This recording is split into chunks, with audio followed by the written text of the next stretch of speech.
It's the Opperman Report. And now, here is investigator Ed Opperman.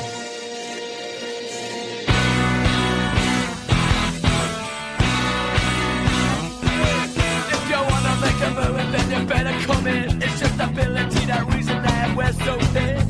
Living and dying and the stories that are true. Sink into a collapse, knowing when you're through. Black coat, white shoes, red hair, Cadillac, yeah. The boys are time bomb. Black coat, white shoes, red hair, Cadillac, yeah. The boys are time bomb. Well, it's back in the hole where they got him living like a rapper. He's smarter than that. 9 lives like a cat, 15 years old. Take them to the youth authority home. First thing you learn, you gotta make it in this world alone. Black coat, white shoes, black hat, Cadillac, yeah. The boys are time bomb. Black coat, white shoes, black hat, Cadillac, yeah.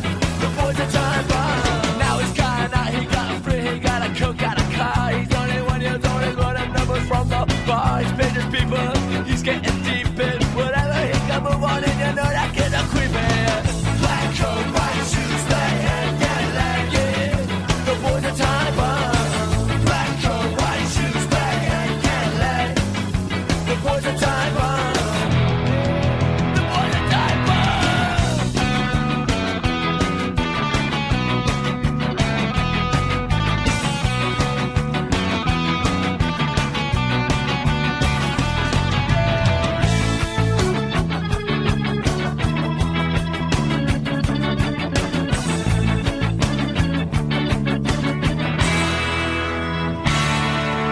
Tears come from the razor that's been tattooed below his eye. His mother cries, she knows that he is strong enough to fly. He's rolling in the Cadillac, his midnight sunroof is down. 3 shots right out of here and there's the new king is crowned. Black coat, white shoes, black hat, Cadillac, yeah. The boys are time bomb. Black coat, white shoes, black hat, Cadillac, yeah.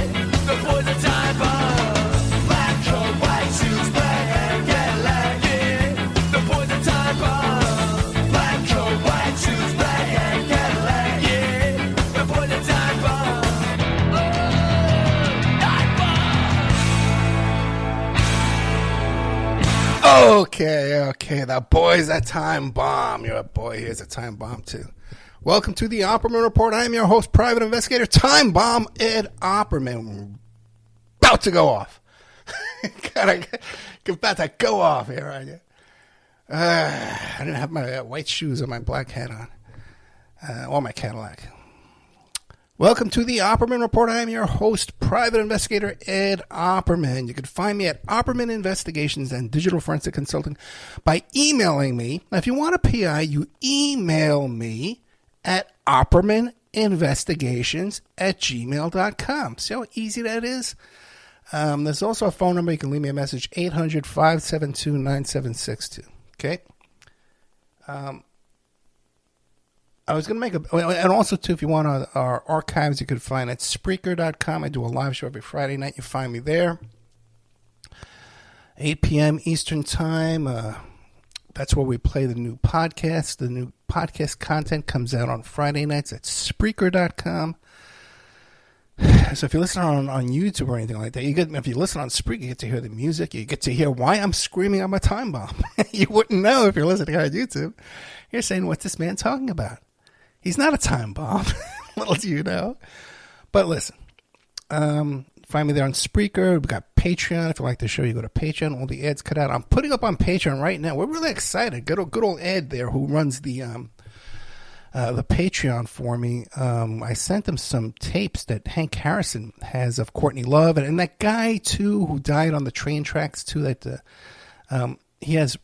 Hank has recordings with these people, and it sounds like it's some really good stuff. Actually, I gotta confess, I never listened to it. Okay, so that's going up on Patreon, and I'm gonna even hit up TMZ and stuff like that and see if we give them little clips and see if they want to help promote the good old Opperman Report show. But I do want to address an issue at the beginning of the show rather than the end of the show, because I know more people listen at the beginning of the show. That is the messages and the phone calls and the text messages and the private messages and all this kind of stuff that goes on after the show. when I finish the show, I'm kind of tired, okay? Or I'm going out. I'm going to go out. Or I got to do, play other shows. So it's really not polite to start messaging me and texting me and stuff like that in the middle of the night. Or if you're looking to hire me, I give you an email to contact me to contact me. Not through Facebook or Instagram or any of these other places, Twitter, to try. None of those places are even secure messages, okay? Twitter is totally hacked, man. There's a bunch of really weird, sick people that read my Twitter messages. Really dangerous people. You talk about this guy today that blew himself up and set himself on fire. Okay, I got people like that, okay, in my life. Okay, just like that guy, trust me, man. This is no joke. You want to get a hold of me? You want to tell me something? 9 to 5, Monday to Friday, you send me an email. Okay, that's polite. All right? And God forbid, if you're somebody, and I give you my private information and you're contacting me in the middle of the night, over nonsense, man, please, I don't need that. And if you're trying to hire me, you contact me and say, hey, Ed, this is my problem. Okay, can you help me with this problem? Don't contact me and says, hey, Ed, where do you live these days? Hey, Ed, are you licensed over here? Are you licensed in this state? I don't want to discuss where I live with anybody, okay? That's none of your business, okay? If you're coming to me for help, say, hey, Ed, I need your help. And that's it. I'm a time bomb tonight, okay? All right, I watched a guy set himself on fire today live. Okay, I was watching that thing live as it happened. Just happened to be looking up, man. I see a fire out in front of the Trump thing. I see a guy twisting around on the ground, man. What do you call that? Writhing on the ground? Hey, by the way, Ed in the chat room, is it okay if I use your last name when I talk about you or not? Or how do you prefer that? Send me a little note there, okay? But it sounds like there's really good stuff in that Courtney Love stuff.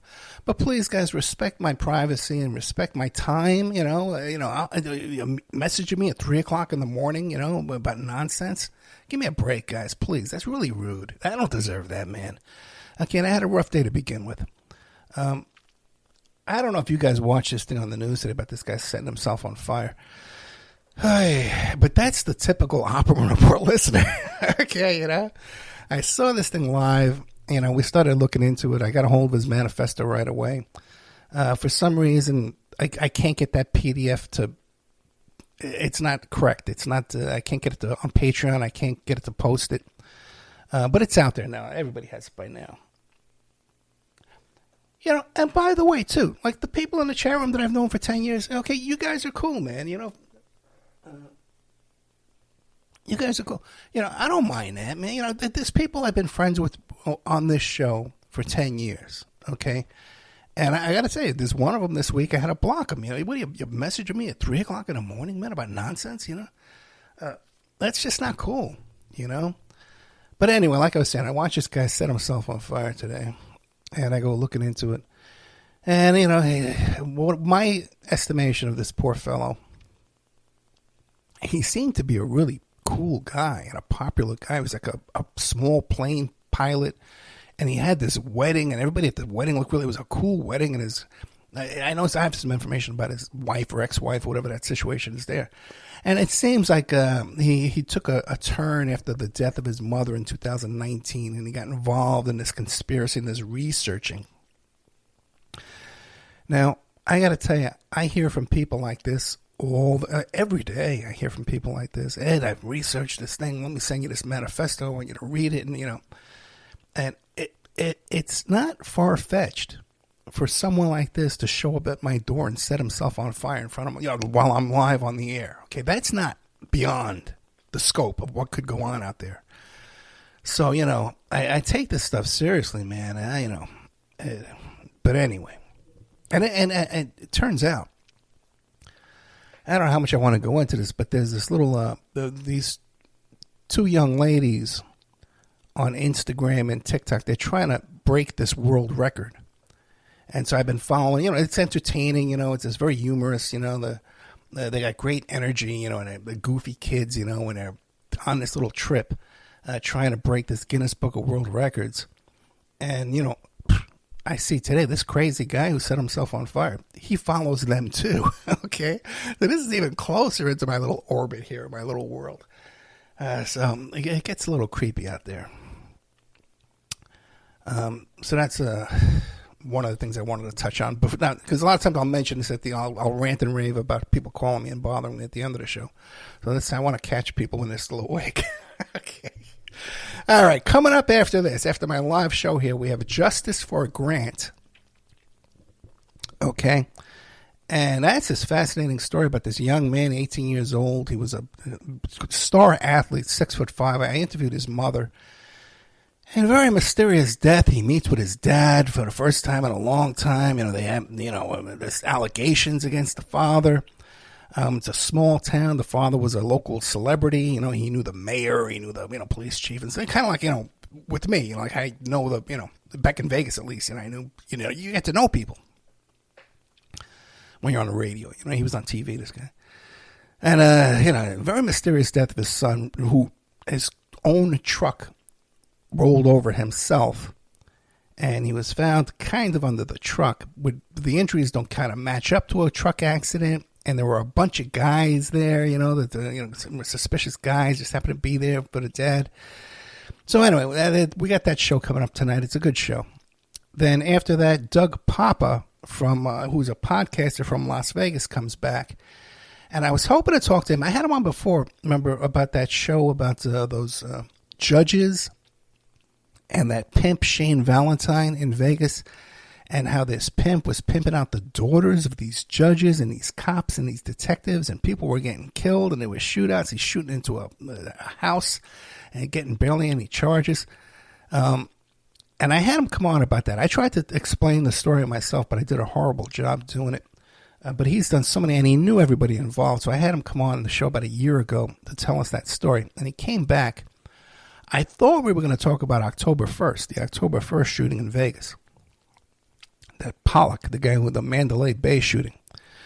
But it turns out he just started talking about his experience as a cop and how he knows Frank Serpico very well. He talks to him every week. And it turns out I'm not going to be able to get Serpico. He's talked to him about getting Serpico on my show. He won't do it. But winds up telling me this story about after he leaves the police force in Herndon, Virginia, because of this big scandal, this corruption thing going on over there, which is bad enough as it starts off.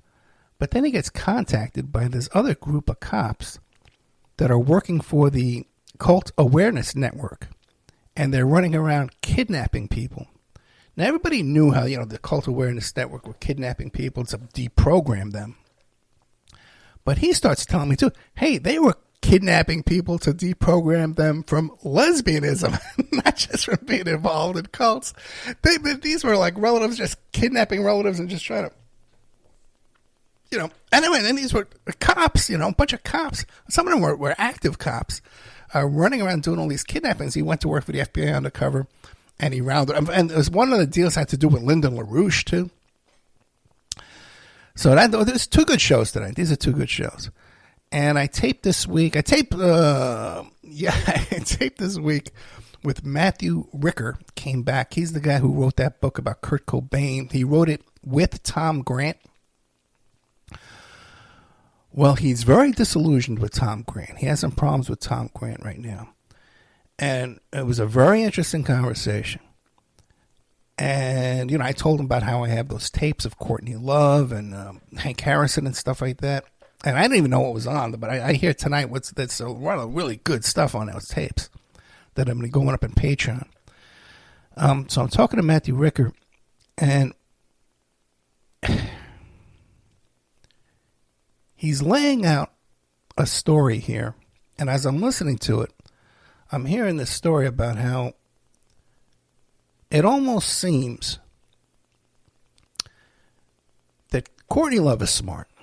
Okay? She's not stupid. And she's seen all the rumors and conspiracy theories around Jim Morrison and Jimi Hendrix and all this stuff. Even Elvis, all these kind of mysterious, these conspiracy theories, where they killed, all this stuff.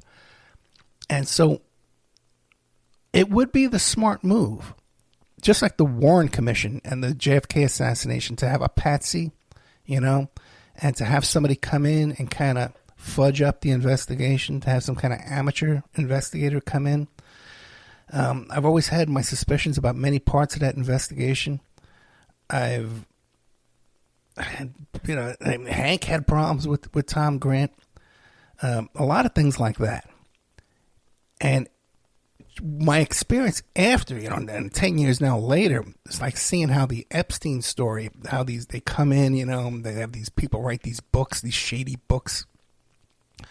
They come out of nowhere, nobody knows who the hell they are, and they're writing these books like they're experts on the topic. Like how they can kind of manipulate the story. They can, like the Warren Commission and the JFK, how they come in there and they manipulate the story and they package it for you. So it seems all nice and cool, like it all makes sense, but it's really a controlled story.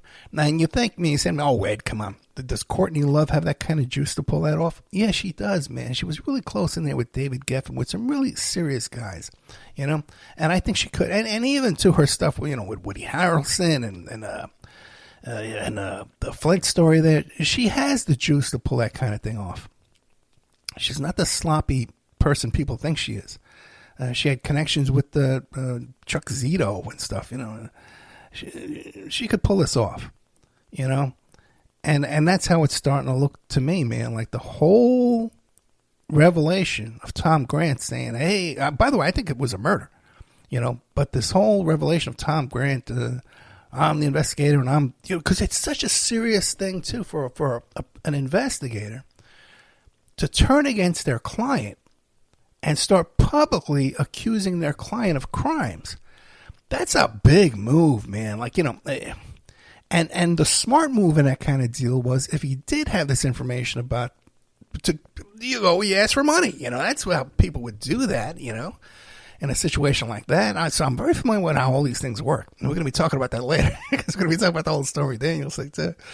So, that's just how these things work. That's how it's done. That's the shortest route from start to finish. Not this whole thing of, I'm going to expose this. That's just not how it works. So, this Matthew Ricker, it's a new wrinkle in the story. So I played the repeat, the first interview with Matthew Ricker, got a lot of response from that.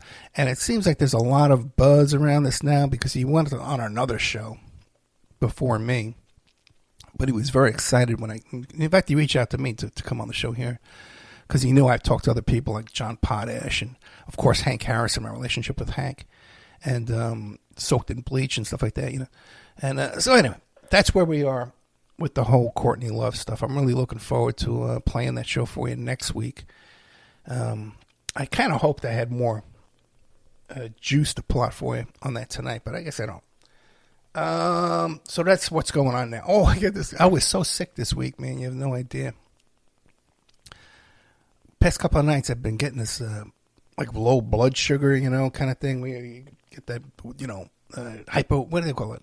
Hypoglycemic, what they call it? But anyway, I've been having it the past couple of nights with these sweats and stuff. And I was taping with a guy this week. I'm not going to say who it was, but I just let the guy talk, man. I had to get up and go and get water. I just took my headphone.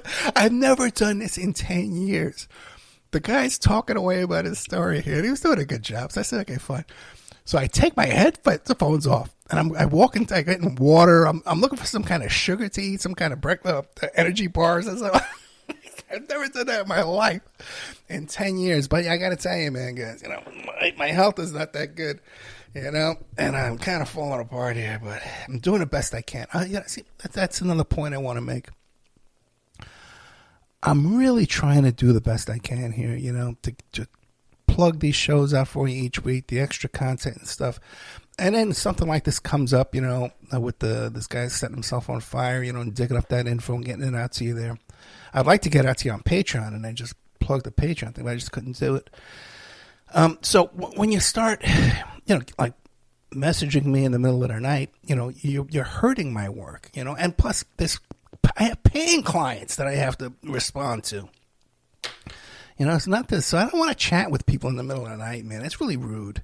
So I'm really begging you guys not to do that to me, okay? We stop doing that. Thank you. Okay, we all agree, right? We're going to stop that? Okay, thank you. I see a show of hands. We're all stopping. Okay, let's look at the notes. I'm already exhausted. I'm ready for bed. Okay. my God, hey, you see this flooding in Dubai? What the hell's going on there? You know, all this stuff we're seeing, like the 911 service going down, I think it was in 4 different states, and we don't know how it happened. You know, all this stuff, this container ship knocking down a bridge. It seems like in some of this conflict we have here with Russia and Israel and all this stuff going back and forth, that there could be some cyber attacks going on against the United States. We could be under cyber attack. And this Dubai flooding could be produced with the cloud seeding, you know? Weather manipulation, weather warfare. We may be seeing all these things we've heard about and worried about. We may be seeing it going on right before our eyes in real time. There's no reason why not to suspect it. You know, Israel and Iran going at each other. And I understand there's even some more conflict going on today. I haven't been in front of a TV set or radio or anything in the past few hours.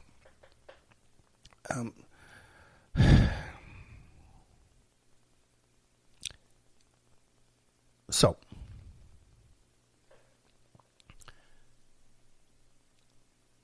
okay. The show's title tonight is about things you're going to hear about the Stormy Daniels trial. You're not going to hear anybody out anywhere else. And that's an absolute fact. Some of the people listening, in fact, you know, majority, will know about my relationship with Gina Rodriguez.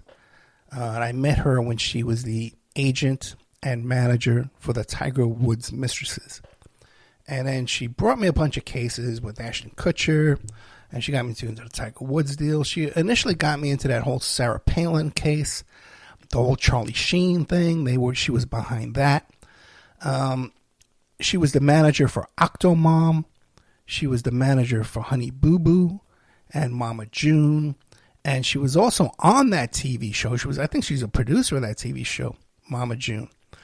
And the reason why I bring her up, okay, it was my client. She was my agent. She got me on Dr. Drew. She was booking all those people on Dr. Drew. What was that thing? The house with the drugs, you know, the drug addict house thing.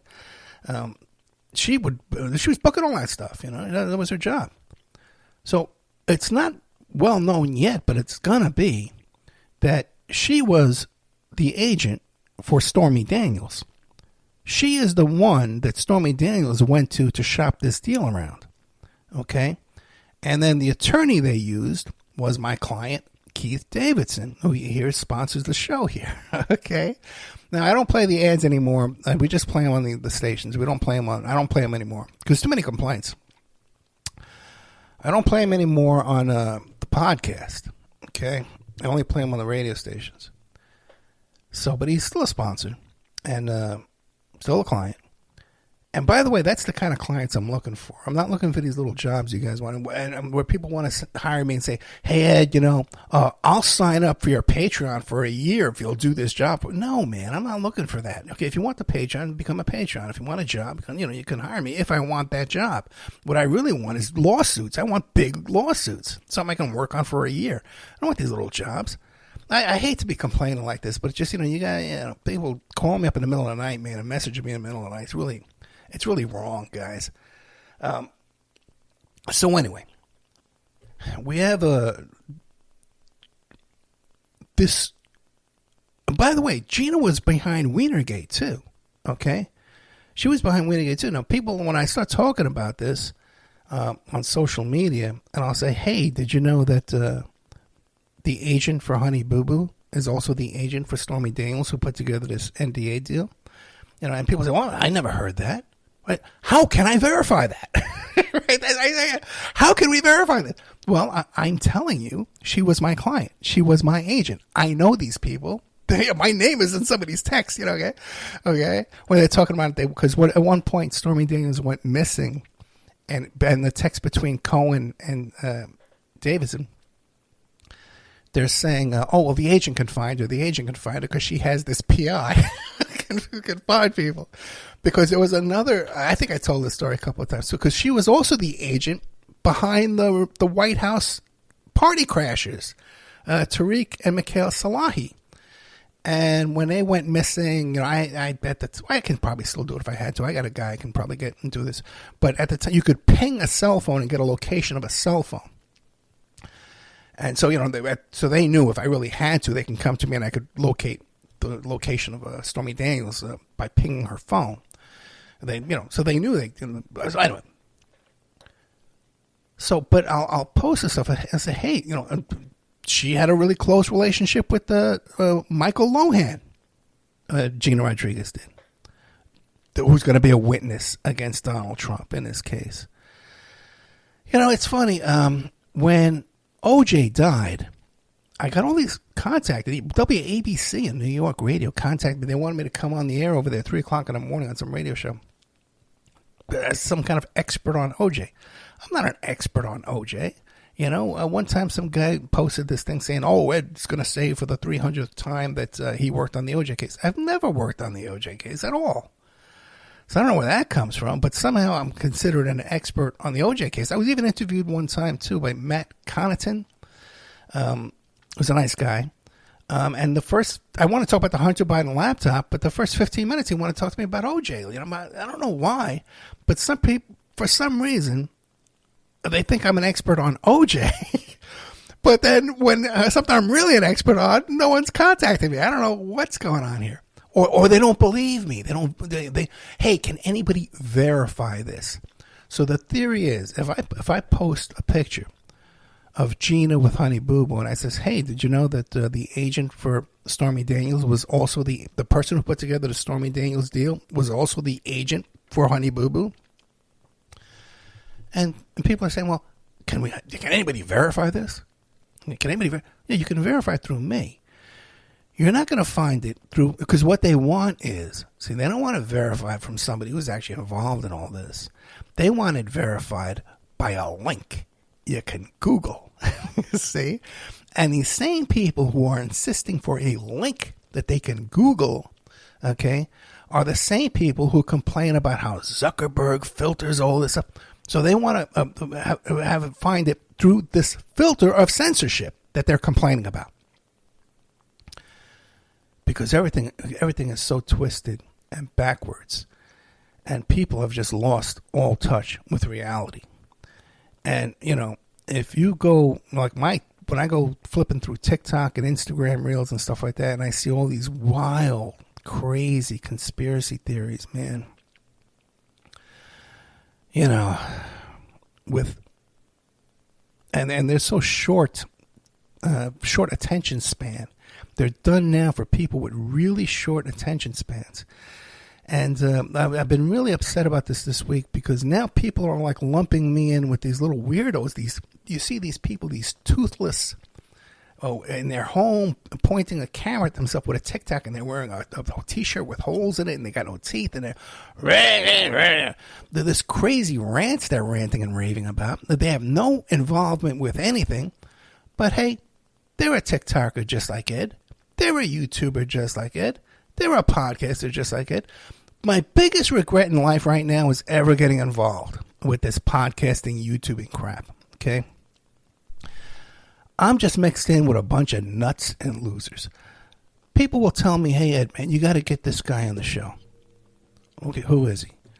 His name is Petey Poo Poo. What? Yeah, Ed. Well, what is Petey Poo Poo? What's going on there? Ed, Petey Poo Poo's a great researcher. And he's doing these great YouTubes and a podcast about the Process Church. And he's got all this. Well, how's he involved with? Oh, no. He's a researcher. He's researching and he's coming up with all this information.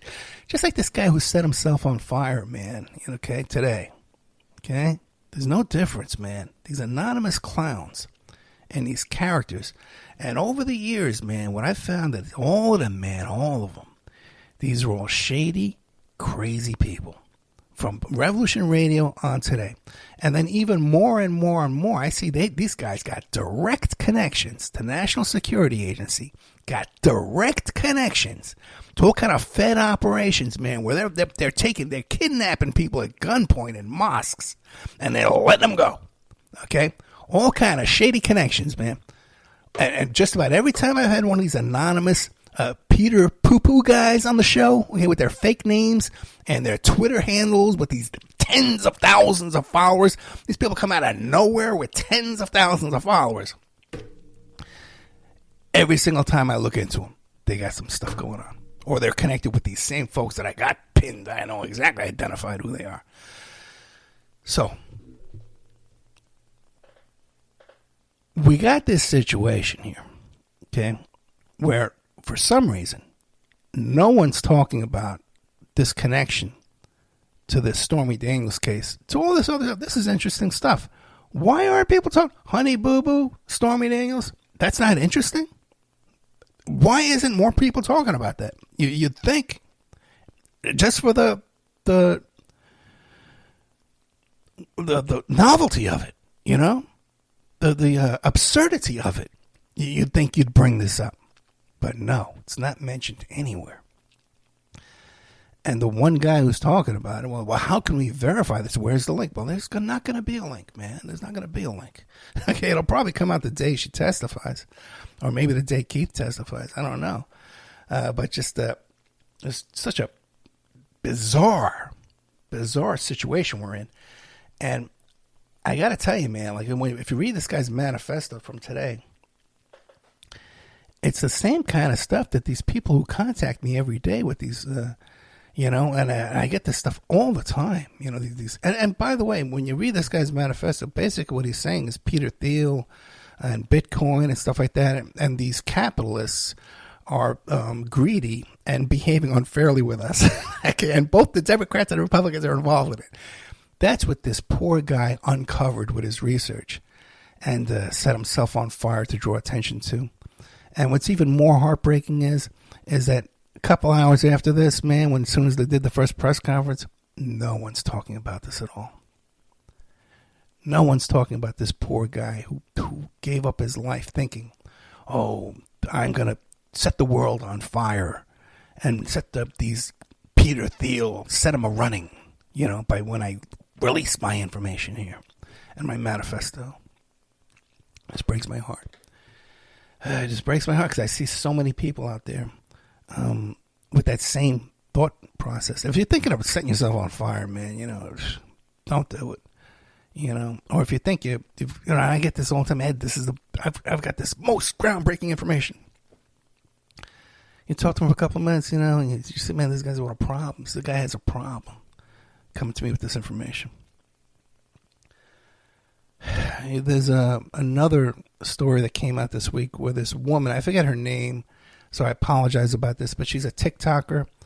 And basically all she did was read NT Lawyer's blind items.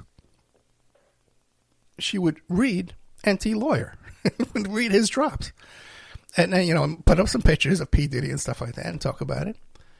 And so now people are convinced, well, she was murdered. We don't know the cause of death yet. We know she had COVID.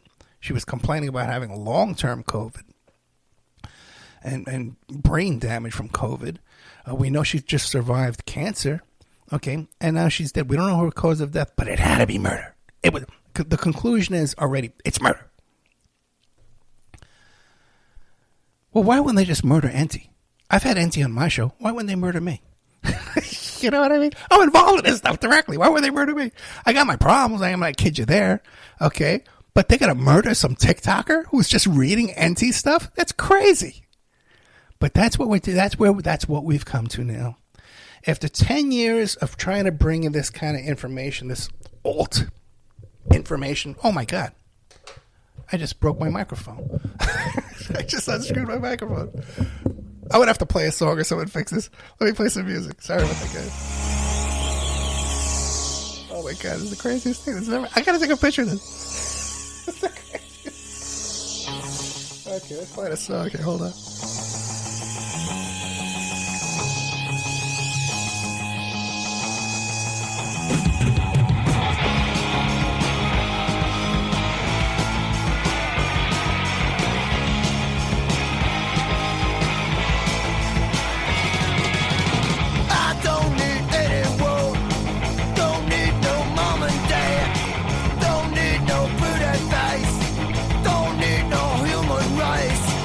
I got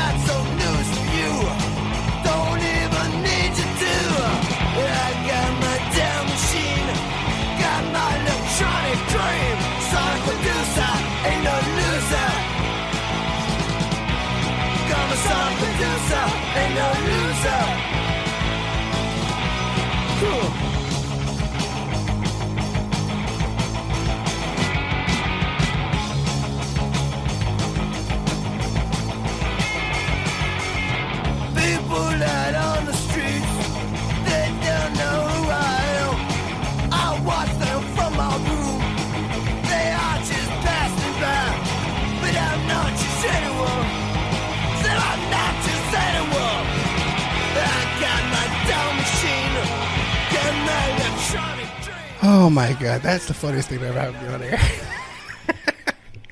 My mic totally unscrewed. I was holding them because I have an arm, one of those arms that hold the microphone. Oh my God. Okay. Okay, well, and this poor woman has some kind who knows what the cause of death is, man, but give me a break. We're going to jump to conclusions that she's murdered right away. Why? Because it gives you chills. You know what I mean? This is ridiculous. I'm so frustrated. Okay, I really think this whole public life with this radio and stuff like that was a big mistake, man. You know, I met some people, I met some cool people and stuff like that, and I got involved. I probably never would have got involved in the Epstein case without this, but I don't know, man. I don't know. One of the things this woman, was the whole P. Diddy thing, right? This whole P. Diddy scandal. Because NT and her, they've been talking about this for quite a while. Now, I've been talking about this Jonathan Odie, okay, about this, there's a YouTube video out there about Jonathan Odie. Now, what the story with him is, he went into Trump's Doral golf course in Miami, and he shot the joint up. He's slipping around, sliding on the floors. They're shooting over his shoulders at the cops. It's a pretty funny video, okay, where they show that part. And then he got shot himself a couple of times, and they got him in a hospital gown. And he's sitting there talking to U.S. Secret Service, and he starts talking about all this stuff with P. Diddy and all the, this, the Freemasons and the Illuminati and all this kind of stuff, and sex trafficking and all. And he did get a settlement. He came into some money. He gets arrested. This is like 3 years ago, by the way, guys, and there's still been no trial with this guy. So I'm saying, well, this is a serious anomaly in this guy's case here. And I talked about it several weeks, it's kind of corroborated because he talks about the Cassie lawsuit and details on the Cassie lawsuit before that lawsuit was filed. And so she wouldn't know anything about what he said in this interrogation by the Secret Service, and he wouldn't know what's coming up 2 years later in her lawsuit. So that kind of corroborates it. That's good corroboration. You want to take it to court and you want to prove a case. Okay? Now, but I look over his cases. What this case hasn't been. There's no disposition of this case. There's no guilty plea or trial. Nothing. 3 years later, and he's got a witness list like 150 people long. I don't know if it's his witness list or the prosecution witness list, but the witness list in that case is insanely long for a guy on video shooting at cops. Okay, I don't know idea. What's the witness going to say? Well, I see him slipping on the floor. The gun, he was cleaning his gun on the floor with a mop, when a gun went off and shot 4 cops. Okay, so I don't know. So one of our long-time listeners, okay, we've been chatting about this. Amanda, you might know her. She used to be in the chat room under the name Maybe for years, 10 years ago. So we've been chatting back and forth about this, right? And she says, there's some scuttlebutt out there in the, the Twitterverse, the YouTubers. I think even Petey Poo Poo would agree with this. That's it's a suspicion that he's working with the feds, that he's cooperating with the feds as a witness against Diddy. And I got to tell you, as soon as she said that, man, a big light went off over my head. Okay. I can make a bad joke, but I won't. Big light goes off, right? And that makes perfect sense, okay? Because he's being interrogated by these U.S. Secret Service agents, and he's reporting all these crimes to them, trafficking, drugs, all this stuff. They have a responsibility to refer that to the FBI, to the DEA, to Homeland Security. They have to, especially U.S. Secret Service agents. They got a lot of scrutiny. As you know, I was involved with the investigation against the U.S. Secret Service for Joel Lieberman. Just so weird, man. All this stuff going on that I'm involved in. Lieberman dies, and then OJ dies, and just very strange stuff going on lately.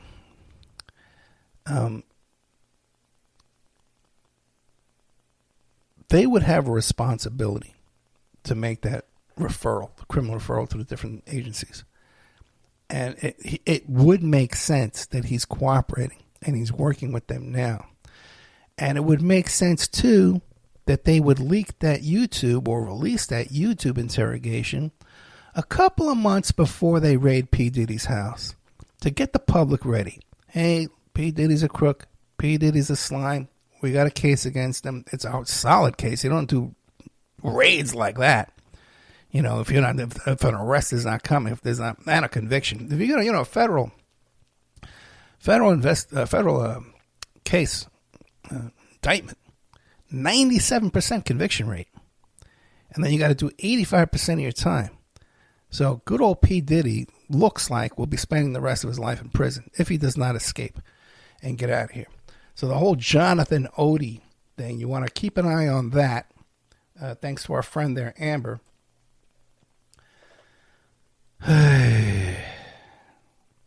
It's funny. I look at my notes here sometimes, and I know that when I wrote them down, I was all passionate about the things I wanted to talk about. But then when I see them when I'm live, I just I don't know. I just can't muster up that same kind of enthusiasm for it. But by the way, too, everyone's doing this whole thing with P. Diddy. Now, correct me if I'm wrong. Okay, I'm not studying the indictments and stuff and all these lawsuits. But as far as I understand, there's only one allegation of underage sex trafficking, one 17-year-old girl. So all this stuff about P. Diddy being Epstein, blah, blah, blah, blah, if I'm wrong, show me. I'd like to see it. I'm not aware of it. But so as far as I know, it's only one instance of underage sex trafficking. Most of the sex trafficking is adults and it's drugs and the illegal gun possession. This guy's got some trouble, man. And his son too has another lawsuit just recently too. Now, me, I talk about Matt Gaetz a lot, okay? And I got a lot of stuff. It's not my story. I know a lot of stuff about Matt Gaetz, but it's not my story to tell. So, but someday we will be able to tell it, and my minor involvement in that. But a report came out about Matt Gaetz this week. He's under investigation with the Ethics Committee in the House. We know about that. We know that there's litigation around his friend Joel Greenberg. Couldn't think of her name. Joel Greenberg. That fascinating guy who made the IEDs with the tannerite in his lawn, and he held the cops off at gunpoint. And the cops are out in their cars joking around about how he got caught talking to little girls on his computer. And don't worry, turn yourself in. We're not going to search you. And he's saying, I'll be dope sick in prison. I'll be dope sick in prison. Right out in the open. He's buddies with these cops. And they're talking about his dope use. Anybody else, you get pulled over, you stand off with the cops, you're threatening to kill him with tannerite, Yeah, a whole different ride to that station than Mr. Greenberg guy, that's for sure. But he's got some litigation in the background, too. He's trying to get juice on Gaetz. Now, there is a report out right now that's in circulation of Gaetz at a party with this underage 17-year-old and with this 20-year-old where they had drugs and alcohol and stuff like that and then sex with these kids. Now, you got to even think, man, let's say he's innocent. What kind of adult party do you want to be at with a 17-year-old kid? I can't think of any, even when I was coaching my kids basketball and stuff like that, like, it's a chore to hang around with these kids. Who wants this beef with hanging around with these kids? It just makes no sense. Why would he want to do this? A 17-year-old kid, what do they have to contribute? Even they're a pretty looking kid, what do they have to contribute? So anyway, there's Matt Gaetz. Keep an eye on this, man. There was more dirt on this guy. I got a little energy back, man. I really wish I would have continued. I don't have the energy to do it. Okay, let's see what's going on.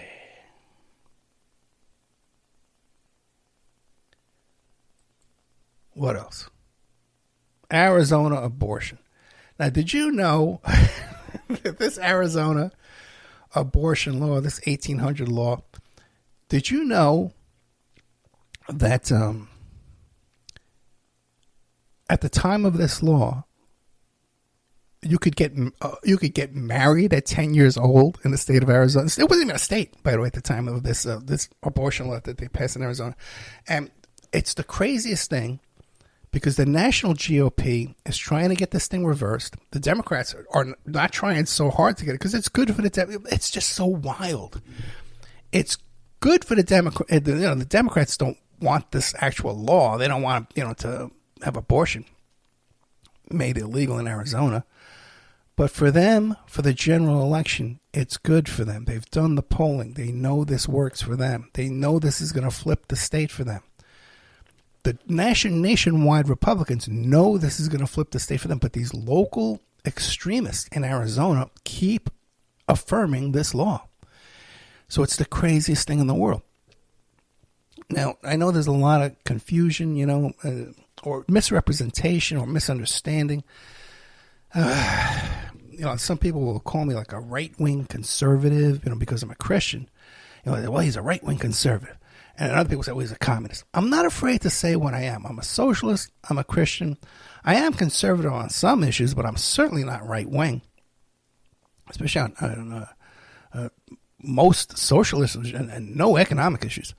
So I don't know where these characters, I guess people just don't understand. But now, my position on abortion, the number one reason, because I live in the real world, okay? I don't know what to tell you, man. I don't get my information from, I get my information from the real world, from reality, which is so freaking rare these days. So many people just get their information from these memes and stuff. It's just, I'm so scared of what's happening to us as a society. We're falling apart right before my eyes. But my understanding of abortion, when I first became a born-again Christian, and I went, and they says, oh, well, now you got to be anti-abortion. I said, well, why is that? There's nothing in the Bible about abortion. And they did perform abortions back in those days at the time of Jesus. And it wasn't, they did abortions, no mention of it whatsoever. And you can't legislate salvation. You can't have a theocracy where I'm forcing you, I'm creating laws for you to follow my religious beliefs. I'm against that, clearly. But now, the number one reason that people get abortions is economic reasons. Poverty is the number one reason. I can't afford to raise this kid. Okay? And unless a miracle happens, I hit the lottery or something, I'm not going to afford to raise this kid. It's going to be a nightmare for my life. The kid's going to be harmed. It won't be a happy life for this child. I can't do it. But what they present to us in the media is that these are career women that are too busy to raise children, so it's inconvenient for them. But that's not what it is, man. The people who get abortions are homeless. They're drug addicts. These are people on the borderline of poverty, if anything. Those are the people who are getting abortions. So just outlawing abortions without bringing in another solution to this just creates more problems. And birthing children with preemies, with deformities, with all kinds of issues. That's the issue. It's not this business about, no exemption for rape or incest. That's minuscule. There's minuscule abortions due to rape or incest. Minuscule, not even a portion of 1%. Most abortions are poverty. If we're going to stop the ability to do an abortion, then you have to solve that issue. And there's no reason why we can't. There's no reason why we can't. We can send money to Ukraine and all this stuff like that, all these bombs all over the joint. We can't. We want to save these little babies' lives, and then we got to come up with a solution, a financial solution, a safety net, and birth control, with more widespread availability of birth control and birth control education. This is how you stop it, man. This is a mystery, like the only solution is either this is legal or illegal. That's the only solution. We're not going to look at any other possible solution. Why?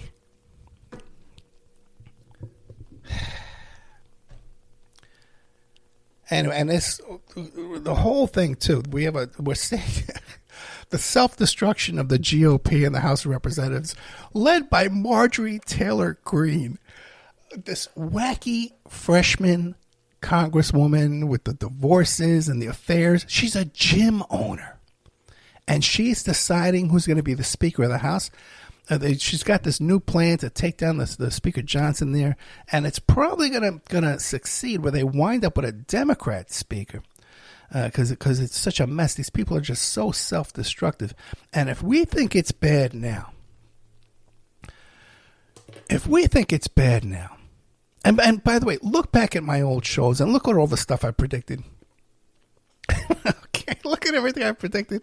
You know what I've talked about before. It's happened so many times in life. You know, I've got a little experience. I've got a little knowledge in my life, a little wisdom. Okay, I got a nice big gray beard now. It shows all my wisdom, my whisker wisdom.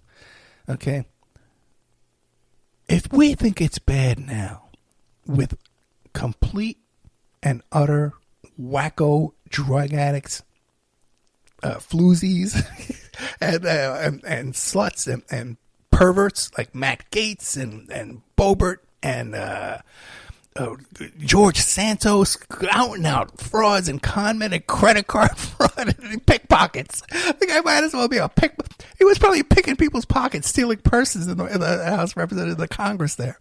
Good old George Santos. Okay? If we think it's bad now with this cast of characters in there, wait until another 3 or 4 years or 5 years where the people that are getting elected are, where do they come out of?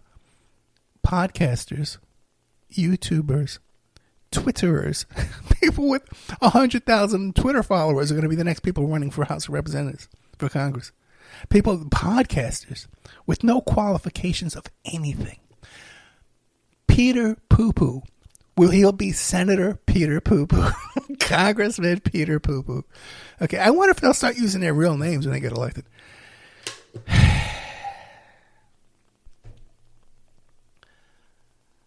I'm going to look at the time. And I'm going to hope and pray that the time is over. And yes, it is. Here we go. I made it. I made it through another Friday night without a heart attack. All right, guys. By the way, I still need some help with those TikToks and Reels and stuff, man. I really do, man. We can get some volunteers out there. Especially now when we got this Courtney Love information. Those would make some great TikToks and Reels. You know, make a name for yourself in the TikTok Reel world. I get so much great stuff, man. In the chat room right now, I got some great guys who helped me out over the years. I've been a wonderful woman who's been a great support and a great friend. But I just wish, man, so many people out there say, "Oh, and I love to help you." I wish some people would just come through and, let's get some stuff happening. I want to set myself on fire. Okay, how's that if I don't? All right, that's it. All right, guys. We do need some subscribers at Patreon to pay the bills around here. And also, too, if you're listening on YouTube, if you would just switch over to Spreaker, just those little extra numbers and those little extra plays, and if people could share the show and retweet it and stuff like that, because where we are right now is I do these live read ads, which pay differently than the ads you just insert. So they look over your numbers and they look over your stuff like that. So if we had more numbers, a little more traffic there, which we could get with the TikToks and the Reels, if I could learn to do it myself, but I just got so much going on. Have a great night, all of you. A good night to all. Ed Parnell, my good man. Thank you so much. He's my friend there who's working on the Courtney Love tapes for me. He said I can use his last name. I'll call him Ed Parsmell. So he says I can call him anything I want. Ed Parsmells. All right, guys. Coming up after this will be first Justice for Grant and then good old Doug Papa, my friend there from Las Vegas. Thank you so much. Oh, my outro song here is Chris Christopherson from the movie Cisco Pike, which is a great movie, man. And a good friend of mine is in it. Good old Wavy Gravy, Hugh Romney, has a bit cameo part in there. And a neighbor of mine, Antonio Fargas, who was a neighbor in Las Vegas when I lived there. I used to see him sometimes with Smokey Robinson. I used to see him with. He used to go visit Smokey Robinson, who was a neighbor of mine too in Las Vegas. Anyway, most realistic movie, except for the parts with Gene Hackman, as far as a day-to-day pot dealer in the 70s, just going through your notebook and hitting the payphone and sitting there making the phone calls and making, having people, meeting people out in, different spots and parking lots and shit stuff. That's the most realistic pot dealer movie that I've ever seen. Okay. Especially for that period of time before all this Miami Vice stuff came along, It's a very accurate movie. And you could find it online for free. All right, my friends. Good night. See him wasted on the sidewalks in his jacket and his jeans, wearing yesterday's misfortunes like a smile.